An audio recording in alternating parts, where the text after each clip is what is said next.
The Burma Road, 1942.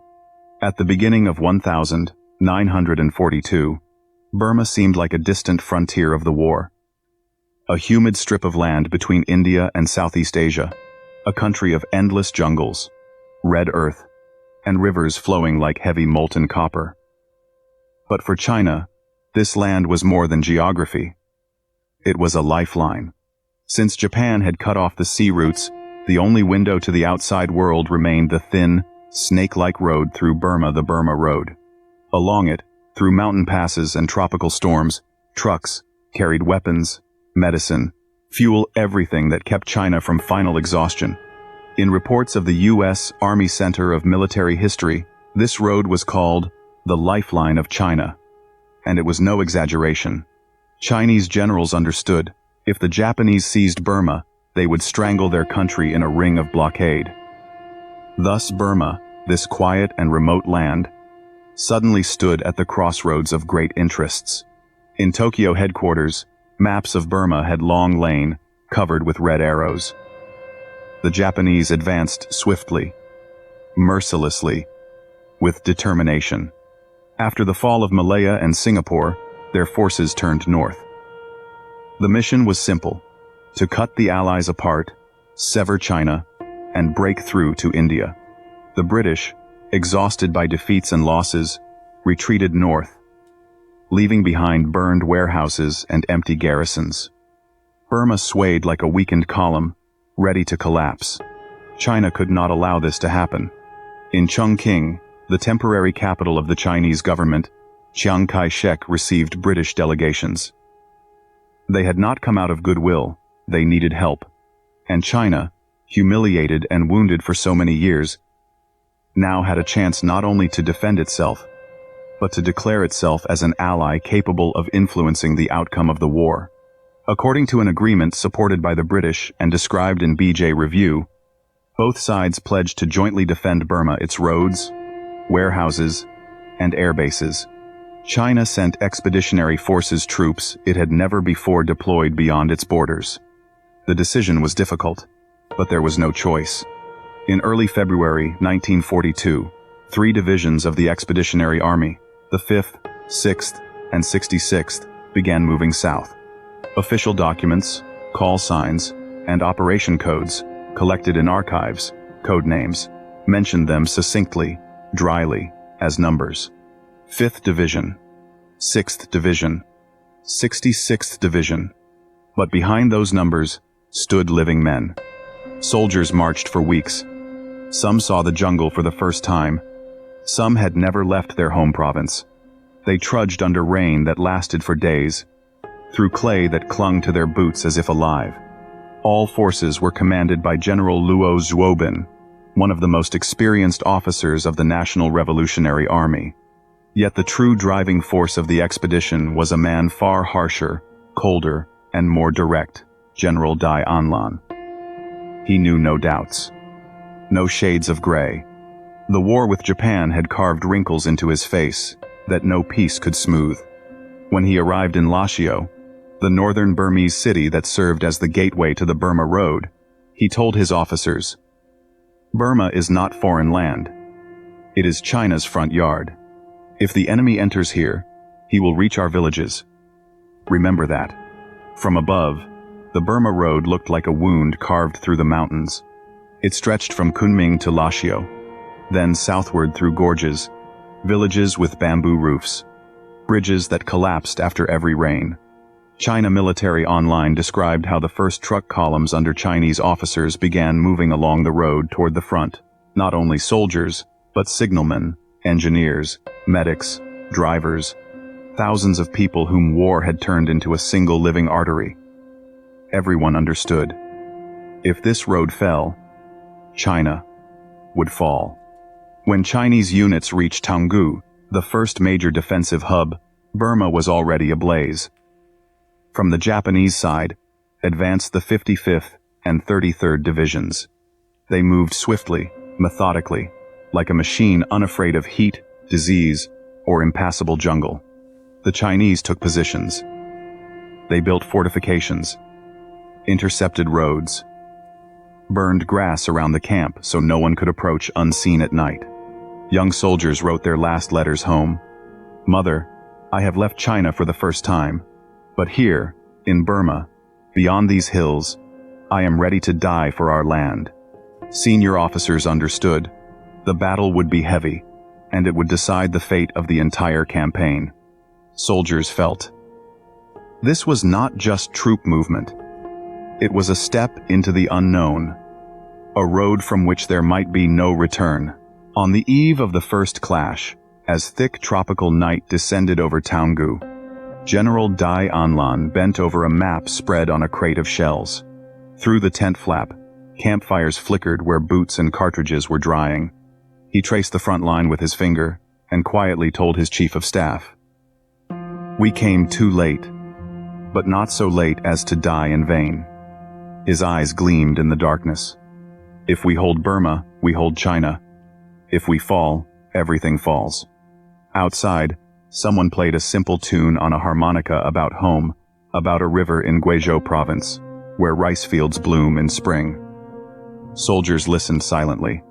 Each saw before him the road long, broken, leading through the jungle to the very heart of war. Burma was already waiting for them.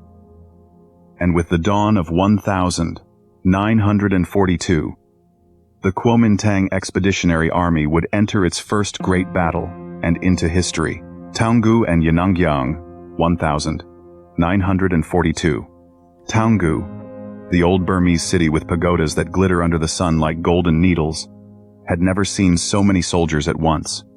In March 1942, its dusty, narrow streets turned into a labyrinth of fortifications. China's 200th Division under General Du Yuming, one of the most trained, elite units of the Expeditionary Army, took up the defense. Soldiers dug trenches beneath the shade of banyan trees, turned wooden houses into firing points, and fortified Pagoda Hill, the rise at the eastern entrance to the city. Toungoo became China's shield. It had to be held at any cost to prevent the Japanese from breaking northward, deeper into Burma. In the first days, everything seemed strangely peaceful. At night, the soft ringing of bells drifted from Buddhist temples, and the wind carried the scent of jasmine. But the soldiers knew this beauty was only the prelude to the storm. On the morning of March 18, sentries spotted silhouettes on the horizon, long columns moving from the south. The Japanese 33rd Division. They advanced silently, swiftly, like a shadow spreading across the ground before a thunderstorm. By evening, Toungoo was engulfed in cannon fire. The Japanese began shelling Chinese positions, and the earth trembled under the blows. Du Yuming's rifle companies held firm. They knew their division was the first line of defense, not only for Burma, but for China itself. The battle dragged on. The Japanese attacked in waves, each time hoping to break resistance. But the Chinese stood like stone statues, wounded, exhausted, yet unyielding. One sergeant, Liang Zheng, later recalled, "We heard their footsteps at night, like the rustle of overgrown grass. But as long as we lived, they would not pass." The battle for Toungoo became one of the fiercest in the Burmese campaign. 13 days, 13 nights, houses burned, walls collapsed, and the air grew thick with smoke and sweat. The Chinese held the western and northern outskirts, but the Japanese slowly pressed forward. Each block became its own battle. By the evening of March 27, Du Yuming gathered his officers. "We have done all we could," he said calmly. His face was streaked with soot, his gaze hard. "Toungoo has fulfilled its mission. We delayed the enemy. Now we must withdraw while we still can." No one argued. Everyone understood. They had endured not for victory, but for time. That night, under the cover of a rear guard, Chinese units left the city. Toungoo, blazing with fire, remained behind. The retreat was agonizing. The road to Yanangyang became a path through chaos. Trucks sinking in mud, columns of refugees, relentless air raids. But ahead awaited a new trial. Yanangyang was not just a city, it was the center of oil production, the lifeblood of mechanized war. If the Japanese seized these fields, they would strengthen their war machine. British forces defending the area had been cut off and encircled. Destruction loomed. The Allied command turned to the Chinese. "You are the only ones who can break through." General Dai Anlan silently studied the map. Yanangyang lay in the middle of swampy lands, surrounded by jungle, an ideal trap. "We will go," he said at last. "Our soldiers are not for parades."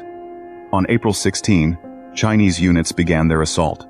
Rain poured in sheets, turning fields into lakes of mud. The soldiers advanced without sleep, without hot food, but with iron resolve. The Japanese held the heights, blocked the roads, set ambushes. Every kilometer cost blood, but the Chinese pressed forward because behind them lay Burma's fate, because ahead were the encircled Allies. By April 18, the battle raged with unprecedented fury. Bullets whistled like swarms of wasps. Explosions sent fountains of mud into the air. On the night of April 19, in fog and smoke, Chinese units finally broke the Japanese ring and joined the British forces. Officers shook hands, some hardly believing they were still alive. The British commander said only, "We owe you our lives." Dai Anlan replied briefly, "We are allies.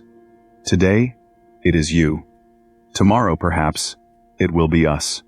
The operation to rescue the encircled became one of the rare tactical successes of the Allies in Burma. But the victory was bitter. It did not stop the Japanese advance. Northern roads fell, one after another. The enemy's offensive was like a rising tide that could not be held back. By mid-May, it was clear. Burma would be lost. The great retreat began through mountains, jungles, and rivers. Columns of Chinese soldiers, British, Burmese troops, and thousands of refugees stretched along trails where every step could be the last. Some died of disease, some from Japanese patrol bullets. Some simply collapsed on the path and never rose again. Yet the Chinese Expeditionary Army kept fighting, covering the Allies' withdrawal. They fought to the last bullet, the last line, the last drop of strength. And even when Burma fell, they left not as the defeated, but as those who had done all they could. The fall of Burma. May 1942. By May 1942, Burma resembled a vast house whose walls had been eaten away by the termites of war. Northern garrisons fell one after another. The Japanese seized the capital Rangoon, cut off the Burma Road, and captured key bridges and airfields. Rivers became front lines, and jungles turned into impenetrable labyrinths where entire units vanished. British officers understood. The Allied armies could no longer hold Burma. Chinese commanders also knew. No heroism, no steadfastness of divisions could alter the fate already decided. Burma was falling. It was not only reports that spoke of this. The land itself cried it out. Roads strewn with refugees. Bridges crowded with people trying to cross raging waters. Camps where water, bandages, and food were scarce. And yet the Expeditionary Army continued to cover the Allies' retreat. Like armor, worn down by enemy shells. No one expected the retreat to become one of the most terrible humanitarian tragedies of the entire war. Soldiers, nurses, porters, British officials, Burmese peasants, tens of thousands moved northward, toward the mountains that led to India and China. There was no road, only trails, muddy rivers, swamps, and slopes where a man could slip and vanish forever. General Dai Anlan walked on foot, like an ordinary soldier. His boots were soaked, his fingers numb from the cold of the nights, but he allowed himself no weakness. He said, "If the commander rides a horse, the soldiers will collapse on the road. I will go where they go." One night, they camped on the banks of the Yu River. The camp was quiet. Only the cries of children could be heard. Soldiers shared their last biscuits with refugees, though they themselves had not eaten for 2 days. Officer Lin Zihui wrote in his diary, "Never have I seen so much suffering, but never have I seen our soldiers so humane." In the Nansan Mountains, part of the Chinese units were encircled. They fought to the last, firing, and at night, making the Japanese believe they were twice as many. When the ammunition ran out, they fought with knives and rifle butts.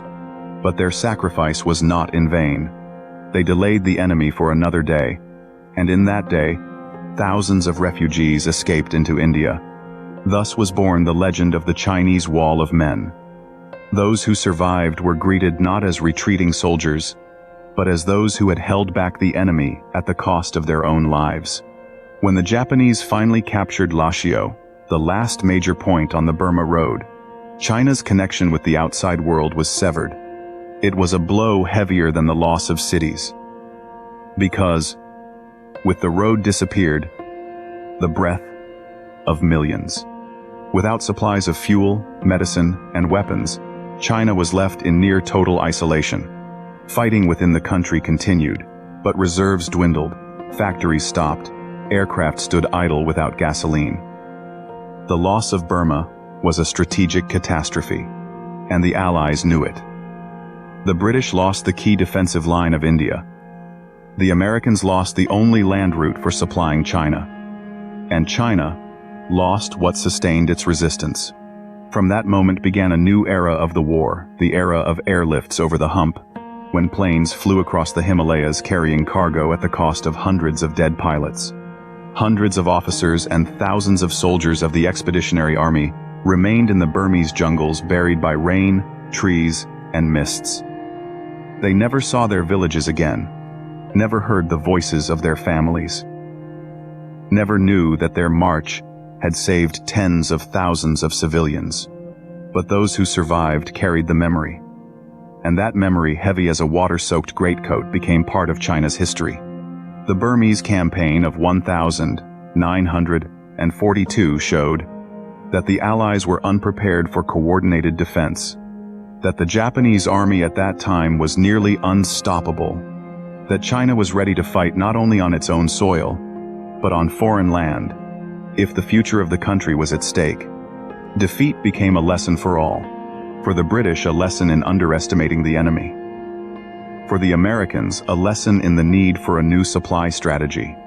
For China, a lesson that it could endure, even when the world around collapsed. Years later, when the war ended, Burma grew over with grass. Jungles hid the trenches. Bridges were rebuilt. But on the map of history, 1942 remained the year of loss, the year of sacrifice, and the year of courage. And when in China they remembered the Expeditionary Army, they did not speak of defeat. They spoke of men who went beyond their homeland, of soldiers who saved others at the cost of themselves, of commanders who never abandoned their men, of the truth that even in the densest jungles of war, one can remain human. Thus ended the Burmese campaign of 1942, and began a new stage of struggle, where the memory of the fallen became the support of the living. Subscribe now and never miss a story. Join our community to get exclusive updates, powerful narratives, and insights delivered straight to you. Your support keeps the history alive and the future inspired.